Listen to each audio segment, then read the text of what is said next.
Muy buenas tardes, bienvenidas y bienvenidos a este su programa La culpa es del público. Estamos transmitiendo totalmente en vivo, claro, desde la matriz, allá en Tecomán, y agradezco a mi compañero Jorge Casillas el espacio y el apoyo técnico, y aquí en los controles a Poncho Gómez Virgen y a Ixel Martínez. Mi nombre, Isis Villaseñor, la jefa. ¿Y qué creen? Es martes 25. Hoy me decía una señora, ya cobré mi pensión del bienestar, fin de mes.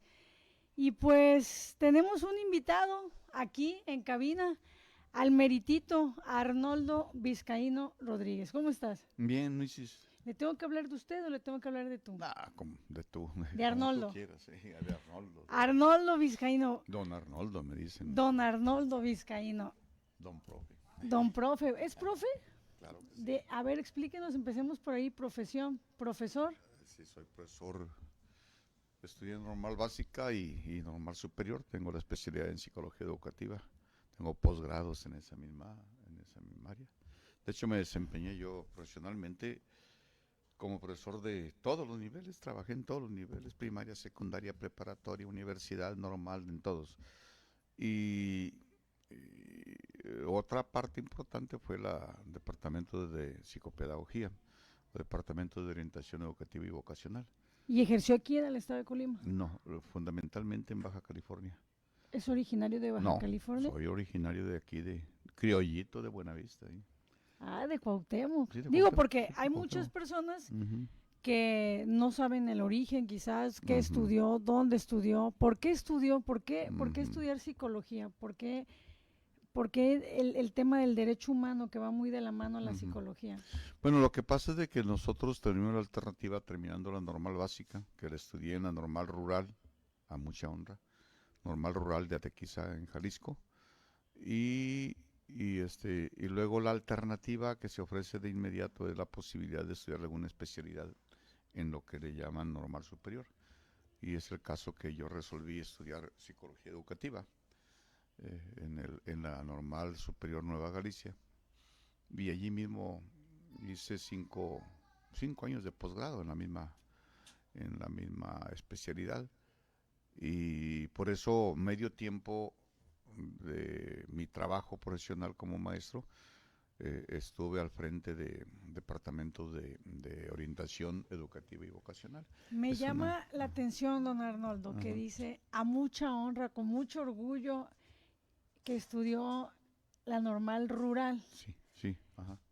Nosotros somos una estación de radio que llegamos a muchas comunidades rurales, Uh-huh, uh-huh, en el estado de Colima, en la región de Jalisco y Michoacán. uh-huh. ¿Qué mensaje puede darle a las comunidades rurales que tienen que salir de su comunidad rural, de dejar su zona de confort Uh-huh, para uh-huh. venirse a estudiar a la capital o a otro estado? Porque lo dijo con mucho orgullo. Sí, lo que pasa es de que desde mi punto de vista las mejores escuelas normales son las normales rurales, ¿Por qué? por el propio sistema mediante el cual se fundaron y seguían.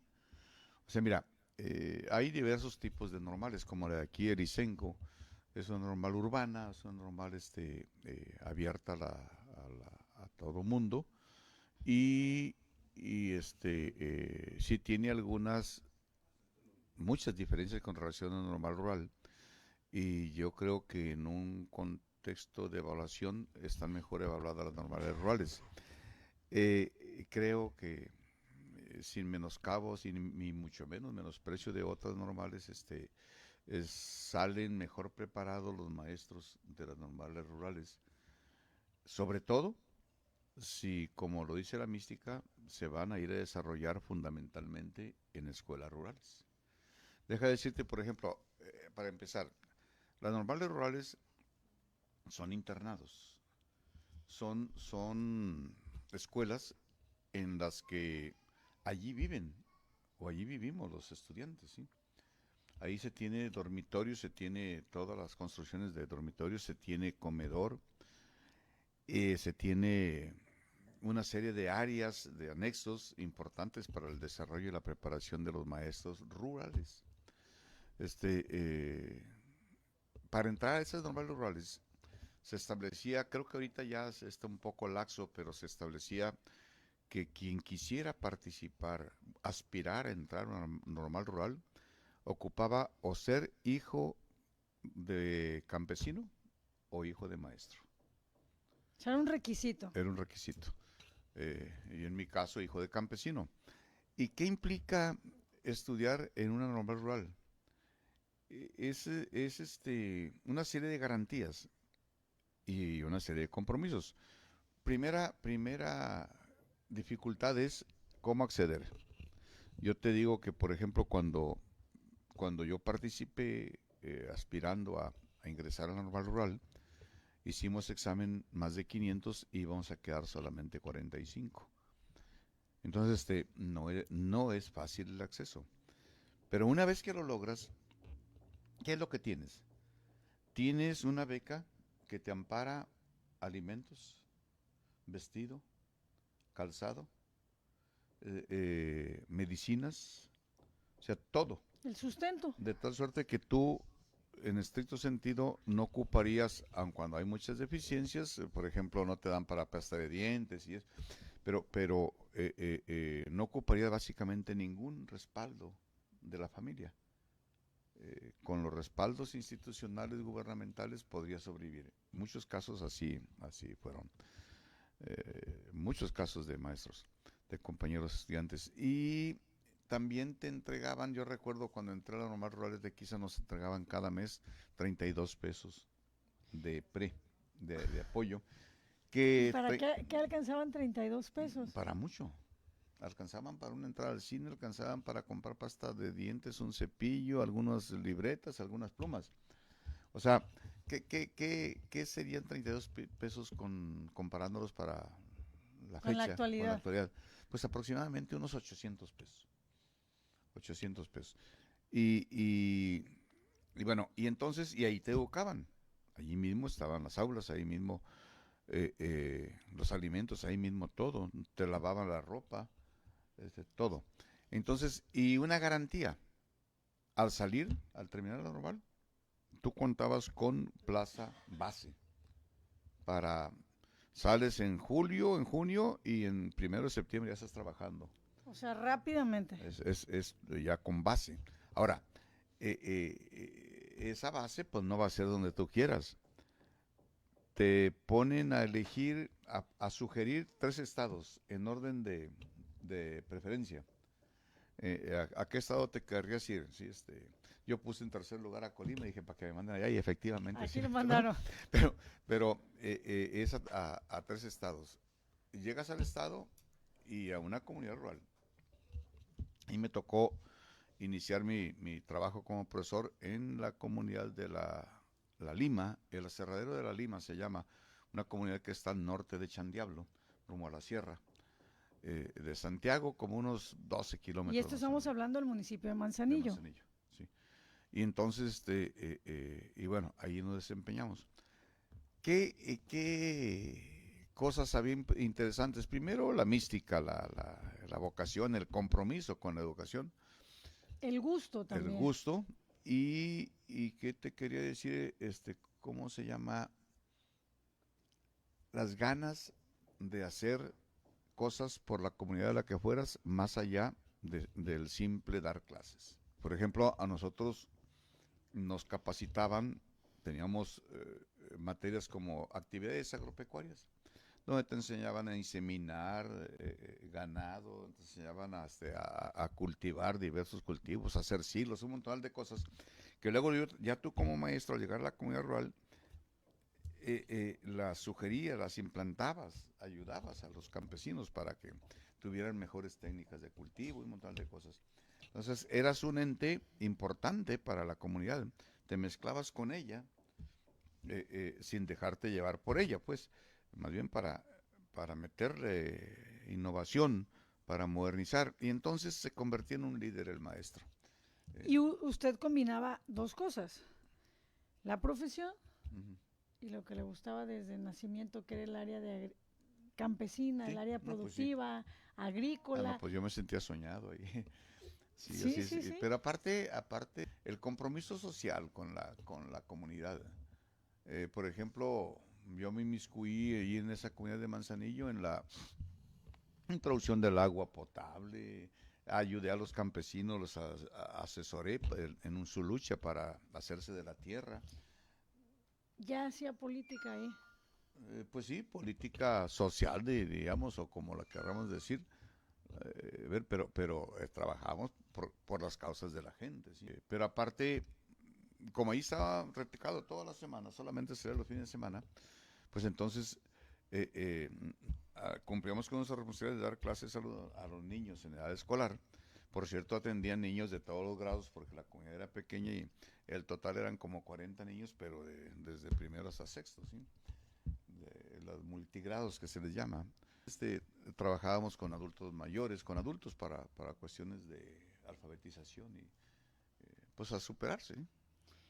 Y a mí me gustaría hacer una pregunta. Ujú. ¿En qué momento hay un proceso? Dice Arnoldo, ahora me voy yo a la política. ¿El parteaguas cuándo es? Bueno, habrá que definir con precisión Ya hablando de elecciones, ya sí, hablando a la parte votante. sí, porque yo participé desde estudiante en política, vamos a decir, educativa. Como maestro en política magisterial. Fui dirigente de diversos niveles, inclusive estatal en Baja California. Fui dirigente de delegación.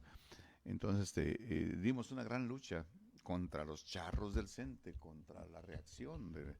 En aquellos tiempos, Carlos Conjitud Barrios era el jefe de la tribu, contra quien luchamos mucho, la propia Elvester. O sea, en la política sindical participamos desde siempre. En la política partidista no. No. De hecho, yo me resolví a participar en política partidista hasta la irrupción del 88 con Cuauhtémoc Cárdenas. Antes no.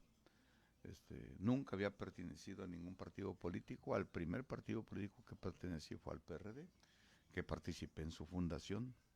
Yo fui uno de los miles, 1500 creo, que firmamos aquel manifiesto encabezado por Cuauhtémoc Cárdenas para la conformación del partido político PRD. Fue cuando nos metimos a la política partidista. ¿Por qué? Porque yo no creía en el PAN, definitivamente, nunca he creído en la política de derecha, y no creía en el PRI por sus altísimos niveles de corrupción, de cochinadas, y entonces que eran los partidos más significativos. No me estimulaba participar en partidos de oposición como el Partido Comunista Mexicano, porque eran partidos muy pequeños, pero aparte poquitos y peleados entre ellos, o sea, con muchas. Entonces ya no tiene sentido perder el tiempo. Cuando se dé el rompimiento de Cuauhtémoc Cárdenas, Porfirio Muñoz Ledo, Ifigenia Martínez, un grupo de mexicanos importantísimos de la ala, vamos a decir, centroizquierda del PRI, es cuando nosotros vimos que tenía sentido. Pues estábamos ya ante una posibilidad real de disputar el poder a los que lo ostentaban, que eran los priistas, ¿sí? Y fue entonces cuando me metí a la política partidista. Hasta entonces. Que fue en 1988. 88. Fines del 87 y ya principio del 88 ya con toda fuerza. ¿Y qué fue lo que motivó a Arnoldo a darle continuidad a todo este plano de la política partidista? La convicción de que teníamos la razón y de que se tenía que cambiar México, que teníamos que hacer nuestra parte, buscando ese cambio. Fue muy duro, muy difícil, nada sencillo, al contrario, muy complicado, inclusive con riesgos de dejar la vida ahí el pellejo. En muchas ocasiones hubo ese alto riesgo, pero la convicción de que estábamos haciendo lo correcto. Ese sistema corrupto encarnado en el PRI, pues no podía, no debía seguir gobernando al país. Y fue así como luchamos, ganamos la presidencia de la República con Cuauhtémoc Cárdenas. Fue el primer gran fraude que se cometió en el siglo pasado aquí en México, descarado, cínico. Entonces, seguimos, después pasada la elección que fue en el 88, en julio del 88, entonces ya nos fuimos a la constitución del partido político, que fue el PRD. Y ahí militamos durante muchos años, para ser exactos, hasta el 2018 yo estuve ahí en el PRD. Compañeros empezaron a romper porque empezaron a haber vicios en el propio partido y entonces subimos quienes, así, Andrés Manuel, por ejemplo, fue un PRDista distinguido. Por el PRD llegó a la jefatura de gobierno en el DF, hizo un buen papel. El partido PRD se fue apartando de sus principios. Mexicanos distinguidos como Cuauhtémoc Cárdenas, que fue uno de los fundadores, también pintaron su raya. ¿Cuántos militantes llegó a tener el PRD en el estado de Colima?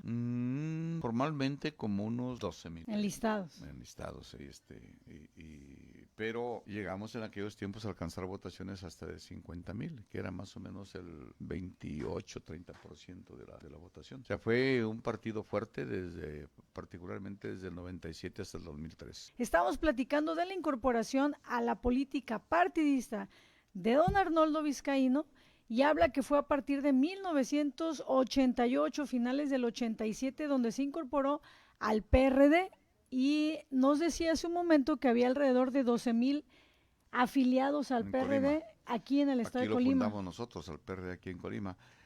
No fue en el 87 que nos incorporamos al PRD, no. En el 87, fin de 87, principio de 88, nos incorporamos al movimiento que encabezaba Cuauhtémoc Cárdenas, que era candidato, no existía el PRD aún. El PRD se crea después del fraude cometido en contra de Cuauhtémoc Cárdenas, que ganó la presidencia y que se la arrebataron. Se la arrebató Salinas. Por eso nosotros jamás en el sexenio de Salinas, jamás lo reconocimos como presidente. A mí me tocó estar en 2 encuentros con Salinas y se quedó con las ganas de que eligiera presidente. ¿Por qué? Porque pues no lo era, no lo fue. Él es producto de un fraude. Fue producto de un fraude que finalmente el presidente saliente, que era el paisano mediocre de Miguel de la Madrid, finalmente hasta él mismo lo reconoció, años después de que terminó como presidente, reconoció que efectivamente había ganado Cuauhtémoc Cárdenas y que había sido un fraude por el medio del cual llegó Salinas. Entonces, pero para volver al punto, no había PRD, había los partidos, el PAN, el PMS, el PPS y el que no recuerdo qué otro, eran 4 partidos. ¿Cuándo me preguntan que cuándo se fundó el PRD? En el 89. O sea, un año y cachito después de eso. Después, efectivamente. ¿Y aquí en Colima? También, en el mismo año ahí. En el mismo año, y nosotros participamos, encabezamos la conformación del partido en el país y en el estado. Participamos activamente desde entonces. De hecho, yo fui consejero nacional del PRD desde su fundación, hasta que tuve que separarme como consejero nacional porque se me eligió como presidente del Servicio Nacional Electoral del partido, del PRD. Esto es para conducir el proceso electoral interno de aquella elección en que resultó elegida Rosario Robles, porque en el PRD se implantaron el de que los dirigentes debían elegirse por voto universal de los afiliados.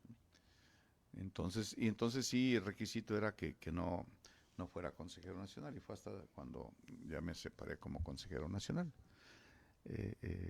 Seguimos, nosotros trabajamos aquí muchísimo. O sea, siguieron una lucha, sí. Se viene todo el caso hasta el 2018 con quien lideraba, que era Andrés Manuel López Obrador, se crea el movimiento.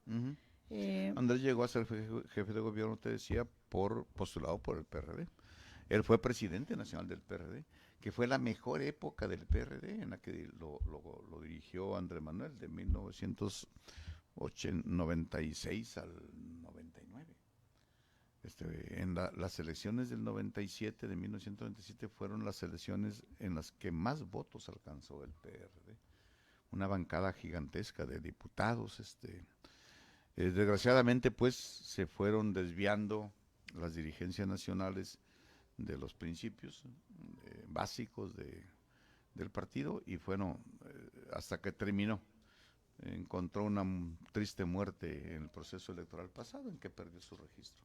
Ahora bien, 2018 hay un cambio en el poder para México, ¿no? Llega Andrés Manuel, llega este movimiento, llega Morena, llegan muchos jóvenes. Ujú, ujú.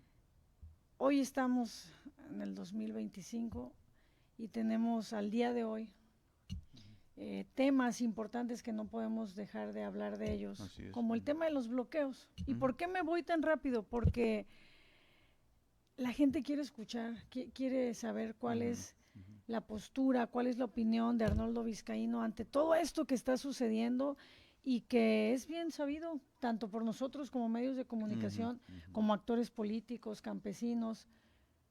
¿Qué está pasando?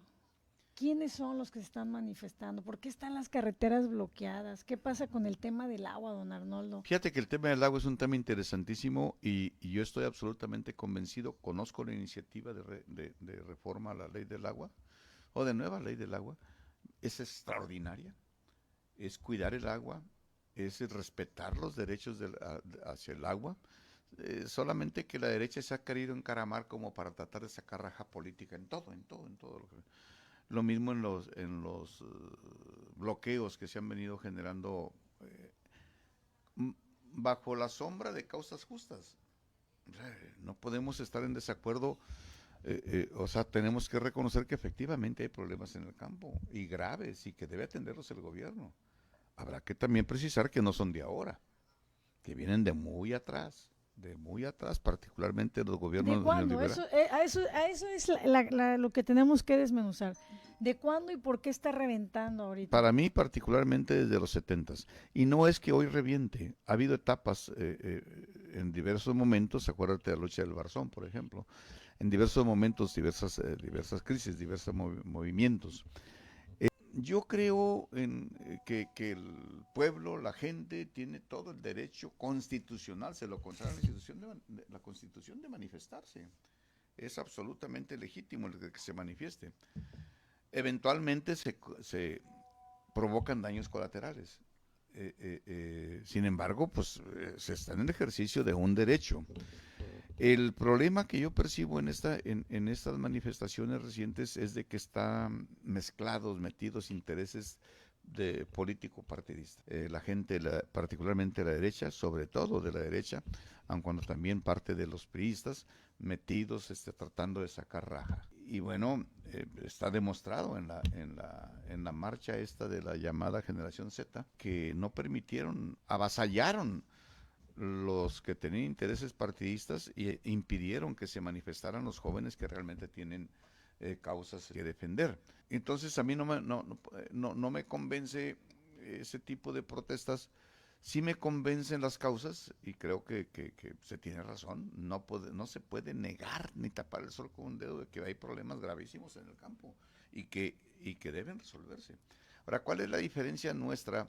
Porque deja de decirte, a Arnoldo Vizcaíno lo conocen como el dirigente, algunos decían social, o como decían, no, me aplicaban un término ahí, amable, este, eh, que anduvimos en mil manifestaciones, marchas, plantones, mítines. Nosotros tomamos el puerto de Manzanillo, en protesta por las cochinadas que hacía el gobierno federal. Y puedas decir, ¿y por qué ahora no te metes a los bloqueos? Primero, yo comparto las causas, pero yo creo en el gobierno federal. Yo creo en Claudia Sheinbaum.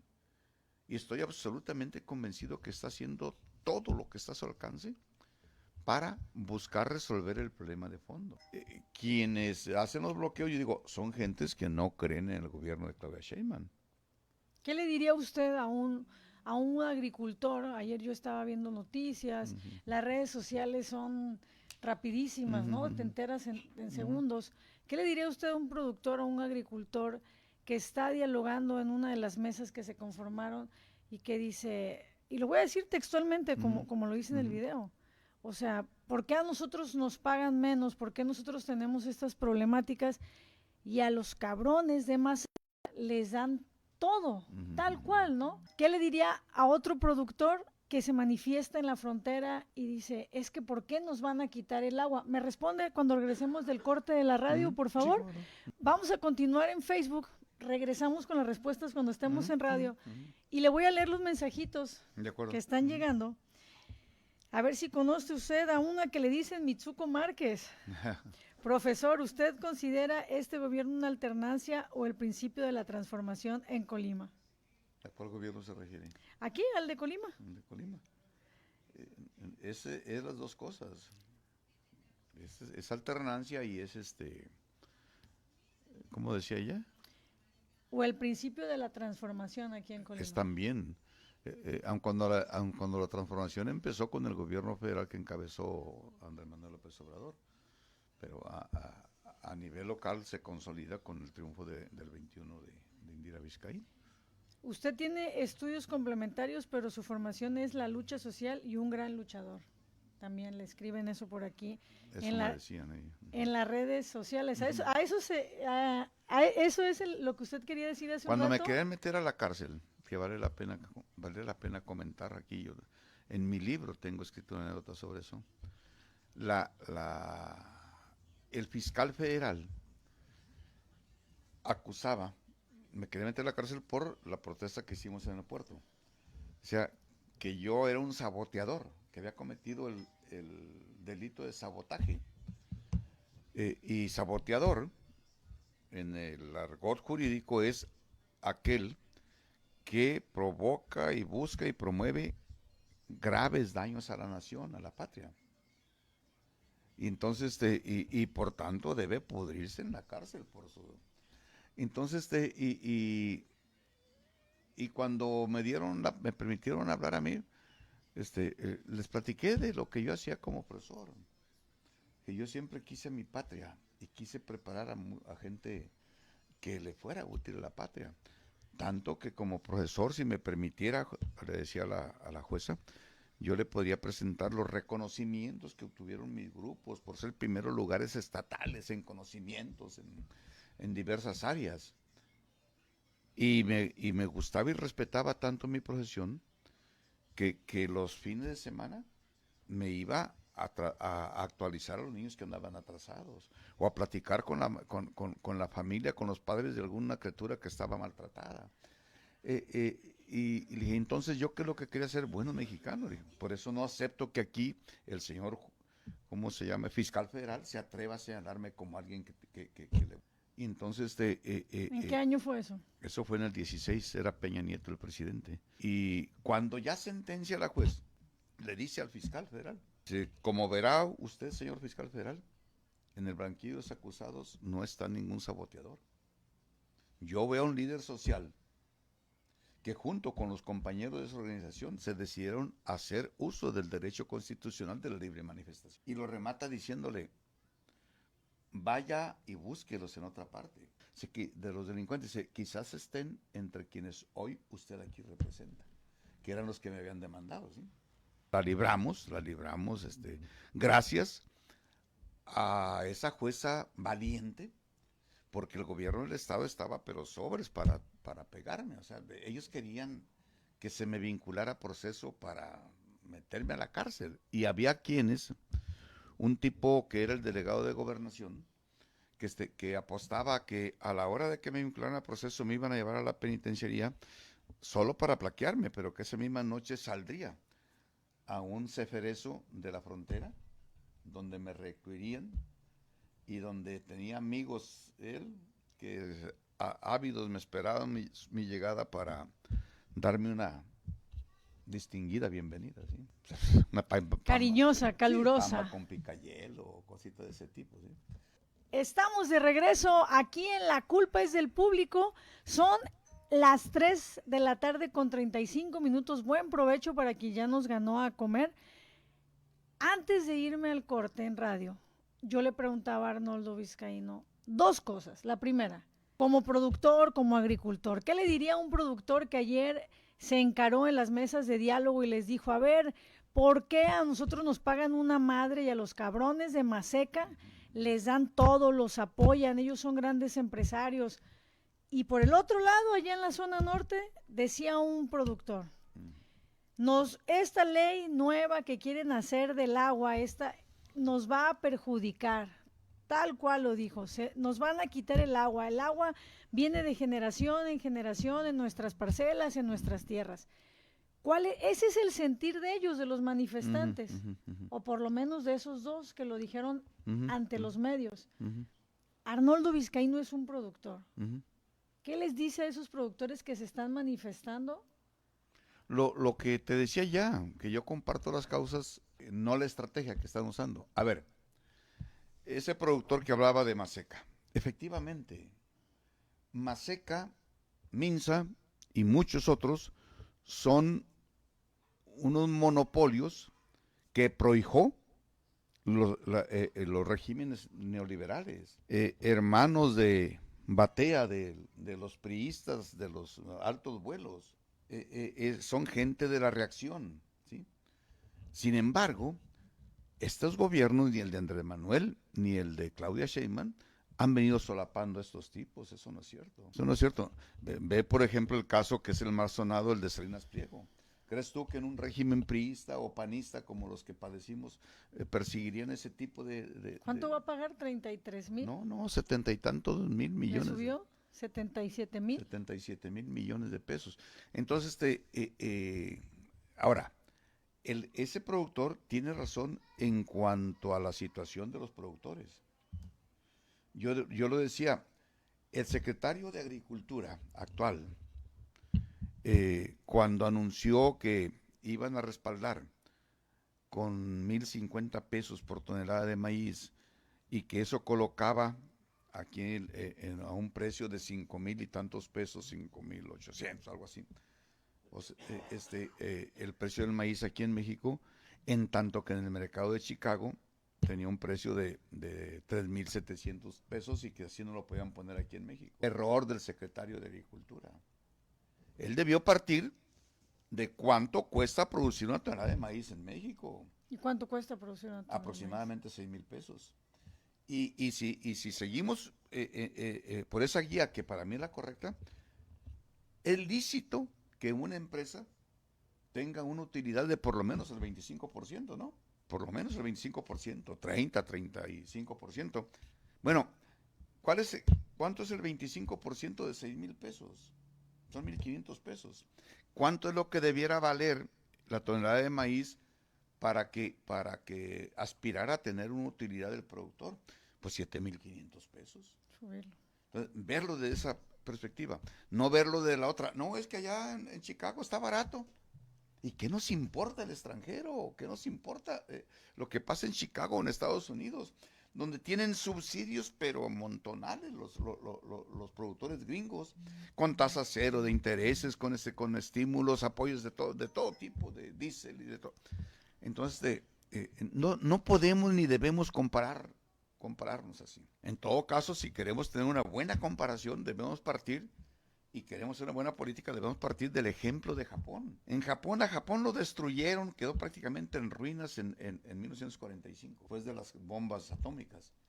Y el primer ministro japonés tuvo el acierto, viendo su país destruido, es por dónde empiezo. Y resolvió empezar por la producción de alimentos. Y consiguió dinero carísimo en el mercado internacional para ponerlo en las manos de los productores para que produjeran principalmente arroz, queso. Y entonces ocurría que les costaba a ellos producir 1 kilo de arroz 3 veces más caro de como lo podía comprar Japón en el exterior. Y el primer ministro se produce al costo que sea, porque ellos sí saben, sí entienden lo importante que es que el país produzca lo que se comen sus habitantes. Un país que no produce lo que se comen sus habitantes es frágil. Su soberanía está en riesgo. Si ahorita está el maíz barato, 4,000 pesos en el mercado de Chicago. Y entonces que no se siembre aquí, porque mejor hay que comprarlo allá. ¿Sí? Y de repente a los gringos se les antoja, a partir de mañana vale 15,000. Lo vas a tener que comprar. Entonces el secretario de Agricultura necesita asesores. Sí, necesita que La lo presidenta asesore necesita Arnoldo Vizcaíno. La presidenta Sheinbaum necesita cambiar a ese secretario. Se ha ¿Por rumorado qué, que va a ocurrir eso. ¿Por qué falta sensibilidad en algunos funcionarios del gobierno federal? A veces por desconocimiento, falta de profesionalismo, de experiencia. En el caso de los de la 4T, eso es. Porque yo no veo algún funcionario de la 4T que traiga la intención de dañar al pueblo, si se debe al pueblo. Pero eventualmente pues sí se le daña cuando se cometen errores. Tengo preguntas y me gustaría por respeto al auditorio poderlas ¿Sí? hacer.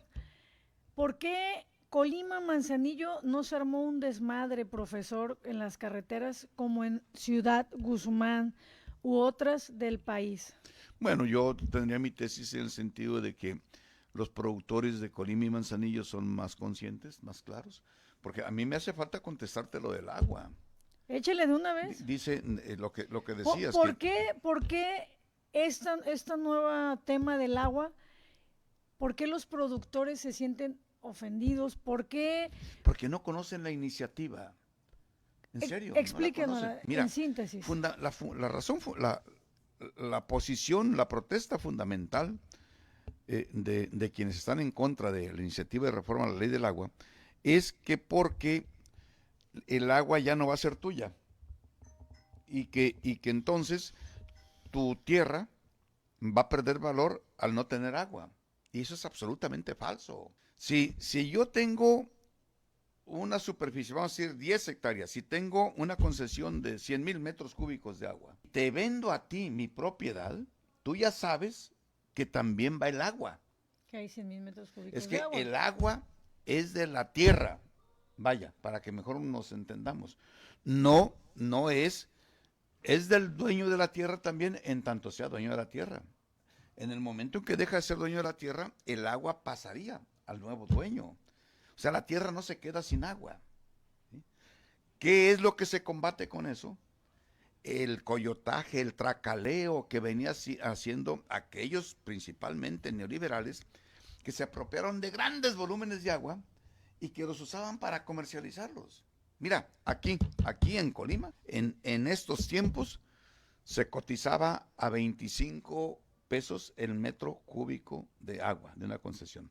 Esto es, si yo tuviera 100,000 metros cúbicos y te los quisiera vender a ti, aunque no tuvieras tierra, pero que tú los quisieras, los ocuparas para lo que se te ocurriera, entonces te los podía vender a 25 pesos el metro cúbico, que significaría 2,5 millones.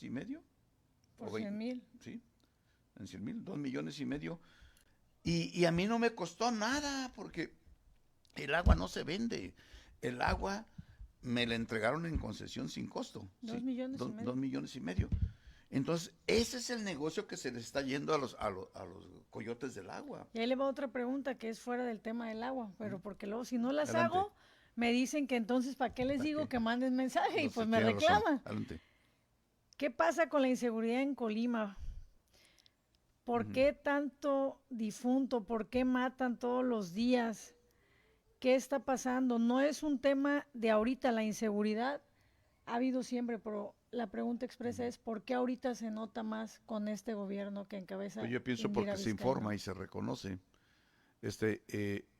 Primero habría que partir de que este no es un problema local, no es un problema de Colima, es un problema nacional. Y que se ha venido desde los tiempos en que, desde mi punto de vista, mucho influyó esa guerra estúpida que encabezó Calderón contra los narcos, a lo tonto, que fue donde se desataron todos esos diablos, pues. Pero ahora acaba de presentar su informe la gobernadora, y la gobernadora no es mentirosa. Y nos habla de cómo ha ido descendiendo la tasa de... Entonces se está trabajando, no es un asunto sencillo. Para nosotros, esa manzana sabrosísima del puerto de Manzanillo también es una manzana envenenada. Porque por Manzanillo pues circulan todo tipo de... Tengo que ir a un corte, pero me voy a ir haciéndole una pregunta para que me la responda. El fiscal, desde su punto de vista, destituido por la forma en la que se dirigió ya a la hoy occisa Gaby Mejía, exalcaldesa de Cuauhtémoc. Vamos a un corte en la radio y regresamos aquí en La Culpa es del Público. Seguimos conversando con Arnoldo Vizcaíno. Y estamos en Facebook. Me voy a aguantar tantito la respuesta porque yo quiero abundar en el tema del agua. Nosotros, los chavorrucos, yo tengo 42 años, los que vivimos en la zona urbana, pues tenemos el conocimiento que te dicen en la escuela, lo que tú como autodidacta lo tienes, ¿no?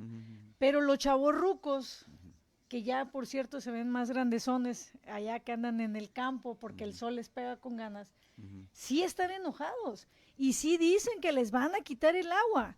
Yo puedo entender su sentir porque ya no van a tener el control sobre eso. No van a tener no tendrían la chance de comercializarla. Como Es se decir, comercializaba. lo que quiere De evitar el hacer gobierno, negocio, pues. a ver, a plata pura, lo que quiere hacer el gobierno es evitar un huachicol como el de la gasolina, pero en el agua. Si lo entiendes a la negociación Sí. bajo cuerda, por debajo de la mesa, efectivamente. O sea, para que pero quien ese nos ve en huachicol Face del lo agua entienda. se ha estado haciendo toda la vida. ¿Sí? Lo que busca la iniciativa es acabar con eso. Mira, va a hacerse un foro.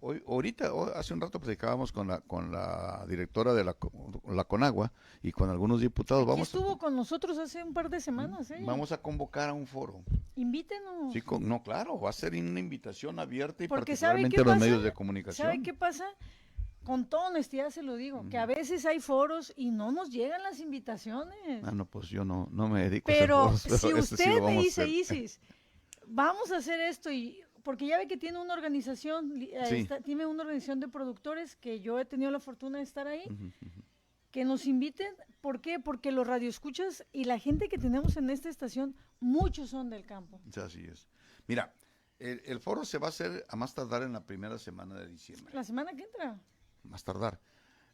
Y es antes de que nos vayamos a festejar a la Virgen de Guadalupe, los que somos guadalupanos. Sí, yo soy guadalupano. Bueno, se va a hacer antes del día 2. Ahora, y la agrupación de productores, que se llama Productores Unidos por Colima, en la que yo participo, esa hace su asamblea anual el segundo domingo de diciembre de cada año. Esto va a ser el día, pues, ¿qué será? No recuerdo, se me hace que el día 10. Es el segundo domingo de diciembre. Cuando sea el segundo domingo de diciembre. Y también están invitados, segundo domingo de diciembre, a partir de las 10 de la mañana, allí en las oficinas de Productores Unidos por Colima, que se encuentran en la colonia San José Norte, por la avenida Leonardo Bravo, en el 699. Allí, al otro lado, cerquita. Así es. Allí nos vamos a reunir.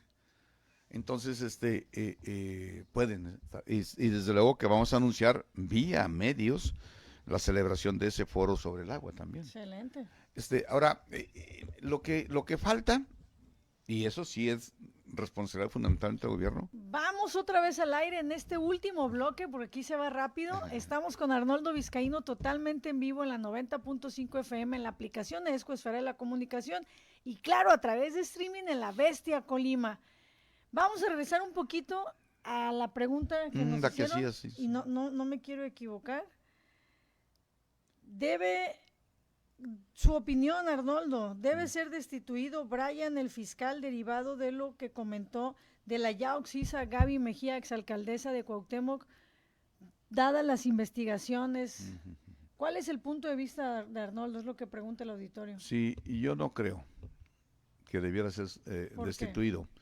Primero porque yo no aprecié en ningún momento dolo en la expresión de Brian. Él lo que quiso es informar sobre los avances de las investigaciones. Ahora, eso no justifica a Brian, pues, o sea, cometí un error, yo puedo compartir que sí. Sin embargo, a mí no me parece que sea razón suficiente como para que sea destituido, porque él ha venido haciendo su trabajo, todo el esfuerzo por hacerlo bien las cosas. Entonces, para encontrarnos a estas alturas a un fiscal que le haya al asunto, a los temas graves de seguridad y todo eso, pues está complicado cuando faltan 2 años para que termine este sexenio. Y por otro lado, pues, también una muestra es el respaldo que se tuvo de parte de la legislatura. Fue una solicitud, un planteamiento de la oposición que ni siquiera la oposición completa lo apoyó. Hubo diputados de la llamada de la oposición que votaron para que no fuera destituido. Entonces, para mí es como quererse aprovechar el viaje para hacer grilla. Sí, hacer un llamado, oye, pues desde el punto de vista de nosotros, pues aquí la regaste. Debiste ser más prudente, debiste ser más cauto, pero no como para, quiero sangre, que finalmente eso lo impulsa la oposición, fundamentalmente la derecha, para tratar de sacar raja. No porque sea un inútil o sea un Y criminal. en el hipotético caso, y lo digo hipotético porque yo no tengo información, porque no le compete quizás a usted decirlo, que esa información que él dice de las líneas de investigación ya la sabían antes. ¿Por qué no actuar con el sentido común, Yo no sé si conforme la a la sabían. ley? Yo no sé si la sabían. Pero hipotéticamente, si Bueno, usted cree que no se debió haber antes actuado. yo presumo que no lo sabían, por lo menos no lo sabía el fiscal, no lo sabía la gente en general.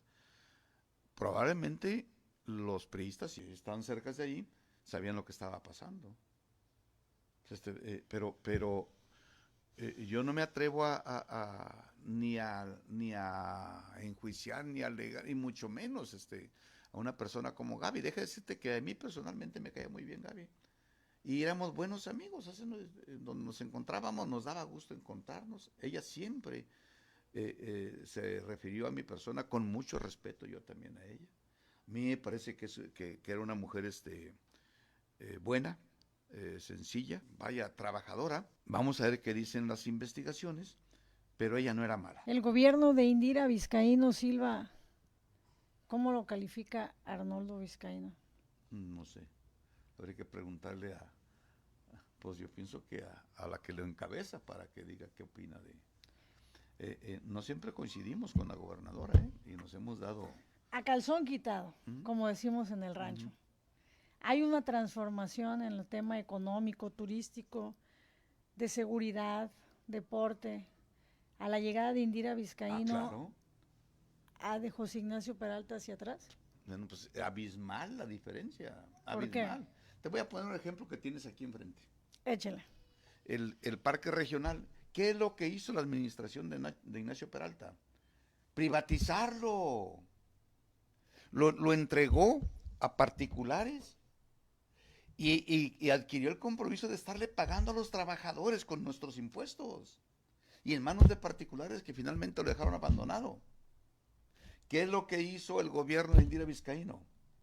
Combatir contra ese convenio apátrida que firmó Ignacio Peralta, rescatar de esas malas manos en que estaba el parque regional, rehabilitarlo, entregarlo a la ciudadanía de todo el estado de Colima, particularmente lo de la zona conurbada Colima Villa de Álvarez, construir un refugio que ya se está construyendo para las mujeres que sufren violencia, para protección, y aparte, instalarse un CRIP. O sea, ¿hay diferencia o no la hay? ¿Quieres otro ejemplo? Ignacio Peralta pactó con empresarios leoninos, y seguramente, igual y si ofrece él buscaba alguna mochada, o le dieron, pero pactó la construcción del libramiento de Colima, que el plano lo hicieron así sobre un escritorio seguramente porque el trazo pasaba por medio Isenco. Así imagínate, destruir la escuela de Isenco para que pasara el libramiento. Era un libramiento de un carril de ida y otro de venida. Y convino con los que lo iban a construir que ellos querían captar de las cuotas que se paga el peaje, querían captar determinada cantidad de millones, y que si no los captaban, entonces Ignacio Peralta estaba de acuerdo que le impactaran las participaciones federales al Estado para completar con eso. ¿Qué es lo que hizo el gobierno de Indira? Mandó al diablo ese convenio, ese acuerdo, se destruyó jurídicamente y se determina hacer un macro libramiento, por cierto, de casi el doble de longitud que el que había pactado Peralta, con 4 carriles, 2 de ida, 2 de venida, sin que paguen el peaje los vehículos particulares, vehículos pequeños, ni los transportistas que sean de Colima, aun cuando sean carros grandes. 150 millones que entregaron para obras. Y aparte, una vez que llegue a la meta, no sé cuánto sea, pero vamos a ver, 5 millones al mes de cuotas, pasando de 5 millones, todo lo que pase sería para el gobierno del estado, para el pueblo de Colima. 4 carriles, el doble de distancia, nada de sanción a las participaciones, y paso gratis de los colimenses. Entonces, ¿no te parece muchita la diferencia? Hace unos días estuvo en esta cabina, en el noticiero que encabeza Chuy Martínez, Mario Anguiano.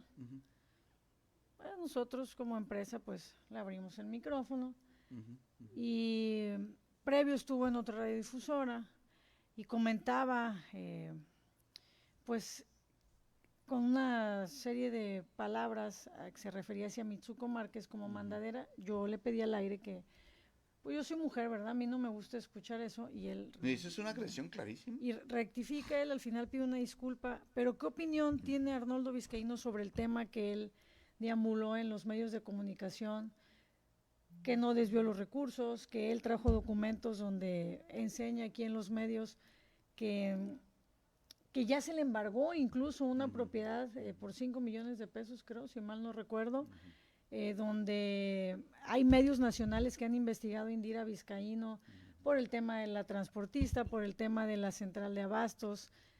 ¿Qué opinión? ¿Qué pasa con Arnoldo Vizcaíno? Porque una cosa es Arnoldo Vizcaíno como político, partidista, como líder social, como líder de los productores, pero también Arnoldo Vizcaíno es el papá de Indira Vizcaíno. No, pues claro.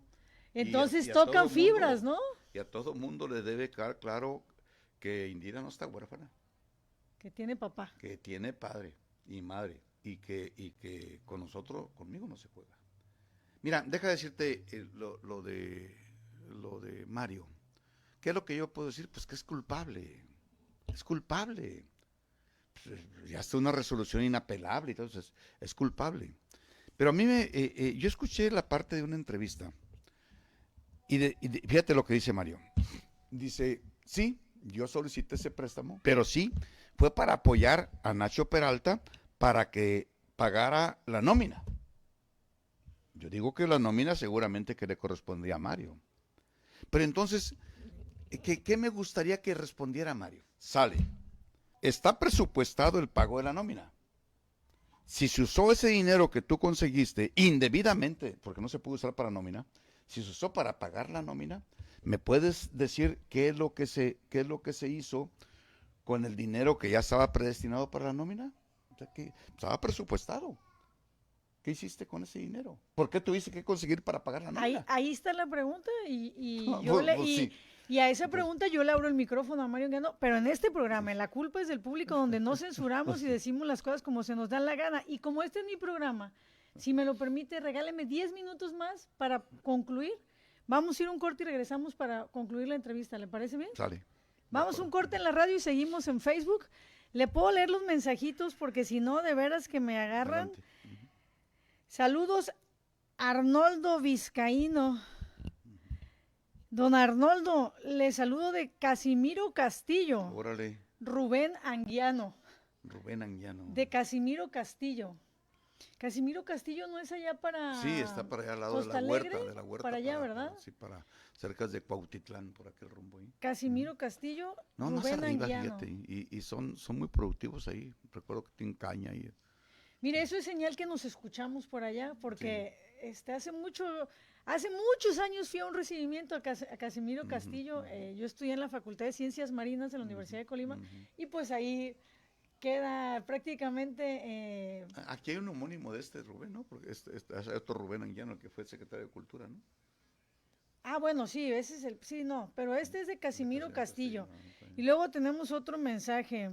¿Usted cree, don Arnoldo, que ahora que ya van en una semana 2 personas que se dedican a limpiabrisas, que los han balaceado, cree que es algo personal o nada más al aire? No, yo no quisiera especular. Puede ser, se han conocido casos de gente que son drogadictos o que se han puesto a distribuir droga y que luego no cumplen con su compromiso con las gentes que los meten a eso, y se han conocido casos de que a eso se debe que luego los ultiman. Pero no me atrevería a emitir un juicio ahí al respecto. Le manda saludos Raúl González, de la colonia M. Diegues. Gracias, Raúl. Raúl González, de la colonia M. Diegues. También le manda saludos Daniel Isaac. Daniel Isaac, pues trae porra y tiene muchos seguidores, ¿eh? Sí, hey. Le piden recibir a un equipo de fútbol que anda pidiendo apoyo, el equipo de fútbol Lázaro Cárdenas. Fíjese que es yo le sugiero a esta persona que haga una solicitud dirigida al INCODE. Está el Charas, ¿verdad? Ahí Charas, nosotros le decimos el Charas. Charas, sí, o dirigida Indira con copia al Charas, con copia al INCODE. Estamos de regreso en la 90.5 FM, ESCO, Esfera de la Comunicación. Pedí aquí el apoyo con Ponchito, que ya se la sabe, es más, ya ni me pregunta, ya nada más me dijo, vamos a corte y regresamos. El dueño de la radio, casi, Poncho. Yo quiero cerrar con algo interesante que usted dijo. No está sola. Indira Vizcaíno tiene madre y padre. Así es. No está sola. Y me voy a regresar un poquito. Pero no es una bravuconada, o sea, decir, simple y sencillamente que efectivamente las calumnias, que son calumnias, en contra de Indira Vizcaíno, desde luego que a nosotros nos lastiman, Los documentos... ¿Qué es lo que soltó Mario? Hay una serie de especulaciones, no me consta, pero que sí, mira, y que hubo publicaciones y esto... Oye, sí, aquí presentó unos documentos donde Imagen TV y otras 2 empresas de medios de comunicación investigan a Indira Vizcaíno. Que se abran las investigaciones. Por el tema de las transportistas de la empresa familiar. Y esa pinche empresa no existe, pues. O sea, que se abran las investigaciones. Ahora, ¿tiene o no tiene derecho a actividades lícitas los miembros de la familia? No, claro, cualquiera. Mira, fíjate nomás, solamente te lo comento como detalle. Yo, Arnoldo Vizcaíno, soy productor antes que padre de la gobernadora. Y resulta que por ser papá de la gobernadora, yo no puedo solicitar un apoyo, por ejemplo, para comprar una rastra para arar. ¿Por qué? Porque hay conflicto de interés, según dicen, porque soy papá de la gobernadora. Oye, yo no percibo ni un centavo del gobierno del estado. Ahorita que decían de la solicitud de deporte, por eso decía, no, pues diríjanla al Charas o diríjanla a Indira, porque mi ingreso, el mío, es mi pensión bien ganada por servir 30 años como profesor a la SEP. Ese es mi ingreso, el firme, el sólido, es mi pensión. Que me demuestren que tengo otro ingreso, con la excepción de la pensión de los viejitos que da Andrés Manuel, que yo ya tengo 71 años y consecuentemente la cobro. Ah, pero ya no la da Andrés Manuel. No, pues ya, la da el gobierno de México, ni siquiera Andrés Manuel. Bueno, y que a veces de mis siembras, de mis cultivos, tengo 3 hectáreas de caña, tengo unas pitahayas, tengo un montón de cosas ahí. Decía Ramiro Santana que es la arca de Noé, mi parcela, porque tengo de todo.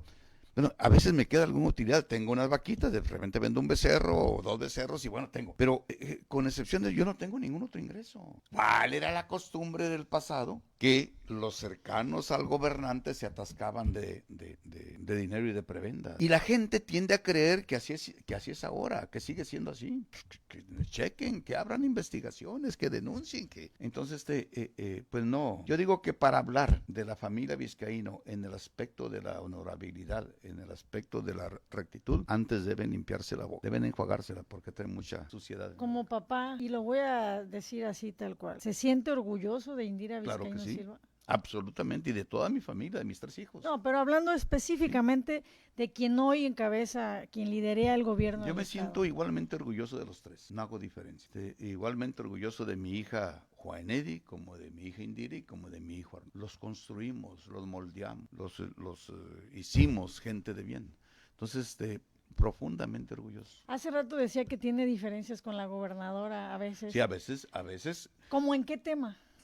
Por ejemplo, los viejos como Mario Anguiano y como yo, traemos muchos resabios del machismo. Y yo, por ejemplo, cuando Indira, presidenta municipal de Cuauhtémoc, alguna vez me dice, papi, voy a autorizar, a legalizar los matrimonios igualitarios. ¿Qué dijo Arnoldo? No chingues. Por ahí más o menos le dije, ¿sabes qué? Te van a hacer pedazos. Precisamente el gobernador era Mario Engaño y Mario la traía en jabón siempre. Qué lástima. ¿Amor lástima. es amor? ¿Cómo? ¿Y por qué no tendría que legalizarlo si amor es amor? Claro. ¿Qué más le daba a Arnoldo Vizcaíno si se casaba con Juana o Arnoldo se casaba con Poncho? Sí, yo lo que digo es de que para la cultura machista, ¿sí? Y me digas de Cuauhtémoc, no. Prototipo pueblo machista, dije, te van a hacer pedazos. Y entonces, y finalmente ya no me pidió opinión y lo hizo. Era la presidenta municipal, ¿verdad? Sí, lo hizo, pues tenía autoridad. Y empezaron a casar el matrimonio igualitario, hombre con hombre, mujer con mujer, como se atravesaba. Y al tiempo me presenta un estudio de opinión que me demolió. Dice, mira papi, se hizo esta encuesta en Cuauhtémoc y el 70% de los encuestados aprobaban los matrimonios igualitarios. Había quienes decían, pues cada quien es libre de tomar sus decisiones. Sí, claro. Otros, no, sí, estoy de acuerdo. Pero bueno, en positivo, el 70%. Entonces le digo yo, no te creo. Dice, mira papi, deja explicarte. Dice, lo que tú no tomas en cuenta es de que en por lo menos el 50% de los hogares hay una situación de ese tipo. Y sí, entonces, como hay mucho discriminación, no se atreven las personas que tienen esa condición a expresarla. Si en una familia está papá y mamá y tienen a un niño con tendencias homosexuales o a una niña, entonces lo ocultan, o lo ocultaban antes más que ahora. Pero no dejan de ser sus hijos. Y cuando hay un gobierno como este municipal que se atreve a hacer eso, a legalizar, eso lo ven bien porque protege en última instancia a sus hijos. Sí, pues por eso la mayor parte de la gente está de acuerdo con eso. Y bueno, pues aprende uno, pues. Sí, porque pues yo creo que más del 50% de la población tiene en sus hogares a una persona que le gusta a alguien del mismo sexo y que debemos ser respetables ante todo. Claro, quiero leerle los mensajes porque ya casi nos vamos. María, saludos profesor Arnoldo Vizcaíno, aparte de todo también tiene la Secretaría de Formación Política en Morena Estatal, lo queremos. Karimi Martínez. A ver, la Secretaría, soy secretario de Formación Política. Karimi Martínez, saludos profesor, excelente líder. Aide Rodríguez, el mayor de los respetos a la familia Vizcaíno, líder nato, el profesor, y no se diga de nuestra gobernadora la mayor admiración. Profesor, primero quiero agradecerle que haya aceptado la invitación, que no sea la primera ni la única vez. Sí, la primera, pero que no sea la última. No, nada de eso. Hay muchos temas controversiales que pudiéramos hacerlos en diferentes ocasiones.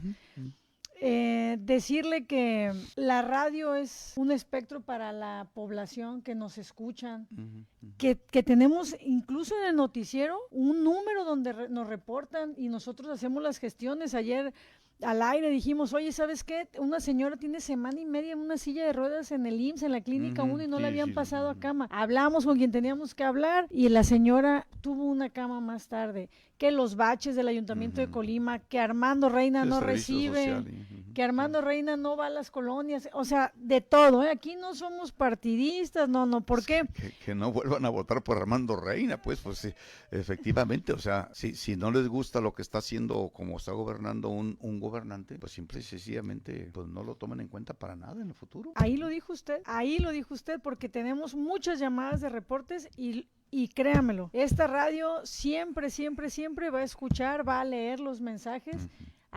Usted trae porra, pero yo he tenido invitados que le pegan con todo. No, y hay gentes, es más, no han detectado los adversarios orgánicos de que estoy aquí. Pero si por ejemplo pactáramos contigo vernos cada semana a determinada hora, al ratito venían los bots, ¿sí?